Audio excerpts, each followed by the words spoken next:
Wingman Joker, thank you for listening to this channel and please support the channel. Please subscribe. Chapter 07, The Ceremony 1. Victor, who had Lily on his lap feeding him grapes, was enjoying his time under the envious gaze of the crowd. They all had one thought on their minds. Damn you pervert, while the males had an additional thought, why not me? Most of these guys have never touched a girl before in preparation for the ritual. After 2 hours, an elder entered the hall with 2 assistants. All the participants, including Victor, who swiftly held Lily in one arm and carried her to the ground, had to stand up and salute in respect. The elder was an old man with purplish white hair. He wore a golden rope and held a wooden cane. Victor recognized him as one of the 3 keeper elders of the family. Keeper elders have the job of protecting the treasures and performing rituals, so they usually held a mage player class and were very strong. After an examining look at the participants, the elder began to speak. I want to welcome all of you to the family's awakening ceremony. While some of you have already been informed by your elders, most of you do not have an idea of what to expect, so listen carefully. I will make this brief, he said, then cleared his throat and continued. In a while, you would enter the Jade Hall, where the ritual will take place. You will sit down in a circle around the awakening orb. The higher your rank, the nearer you sit, he said while turning his head, looking at Victor and Ron. In the ritual, you will understand what awakening means. In the beginning, you will be tested by a light passing through your heads. But let me warn you, this test will be painful. It will feel like someone is poking your head with sharp needles at the beginning, so make sure not to resist it. It is the orb's power, examining your potential. It will take roughly 5 minutes, then you will be presented with a choice. He continued, I can only tell you to try to raise your authority as high as you can, he said while looking at the unsure gazes of the participants. What does he mean? They thought. Don't panic, you will figure it out easily. After the ritual, you would be required to keep in order and wait for further instructions, and I have been instructed to remind you that any troublemakers will be punished by death, he said. Victor could feel Lily beside him flinch, so he squeezed her little hand to assure her.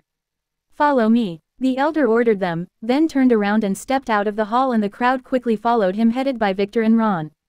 Going through one gilded corridor after another, they reached a heavily guarded closed gate. At last, many elders were standing in formal ceremonial grabs. Victor's father and uncle were here too. They were going to take part in the ritual.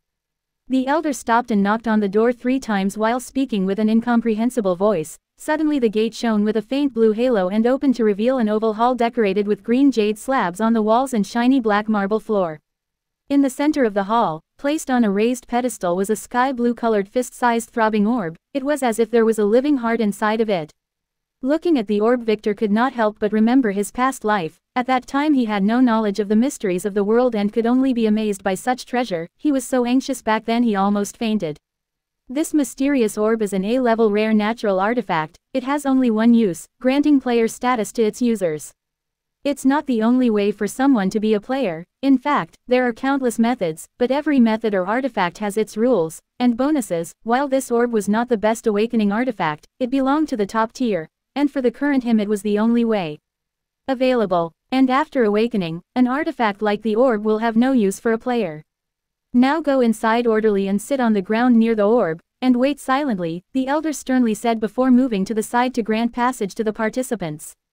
Ron moved forward first and found a suitable position near the orb where he sat down and began to meditate, like someone trying to cram before an exam. Following him, Victor moved forward with the rest of the participants.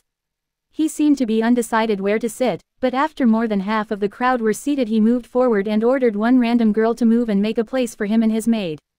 The girl could only comply and find another place to sit down as she did not dare make any trouble. The reason Victor did this was to find a position where it would be easy for Lily to have direct sight of her target, so he only took his seat after Guy was seated.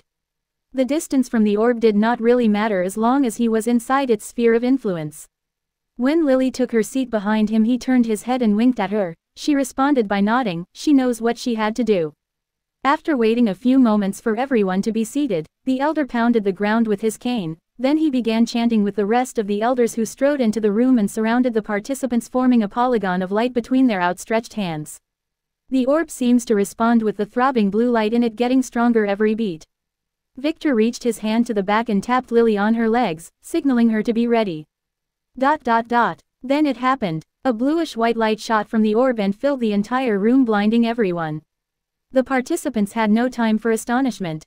Just as the light faded a little bit, they started to feel a piercing pain in their heads. It was as if the light itself was floating between their heads. There were a few who could not withstand it. They started to foam from their mouths then fainted. This caused the elders to frown in disgust, but that's all they could do, as they were forbidden from interfering until the ritual was concluded. However, the people who nominated those weaklings would be demoted. Theodore silently looked at Victor and was relieved to find that he was just sitting there calmly and nothing bad happened to him.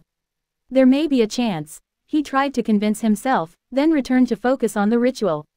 Victor put his hand in his pocket then relaxed his mind, closed his eyes, and only held thought about his future plans to relax in a hot spring with Lily while waiting for the probing to end.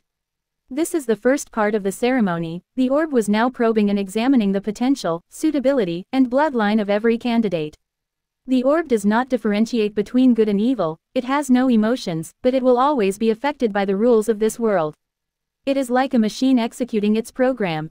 Just as the pain started to fade away, Victor silently used his hand to take the little black jade from the leather bag inside his jacket and hold it firmly in his hand. Now it can be considered equipped, and the test is already over, so it will have no bad effect on the results. After just a few moments, the probing was over. Victor opened his eyes to find himself in a black infinite void. The test was finished and this is now the second phase of the ceremony, the points allocation.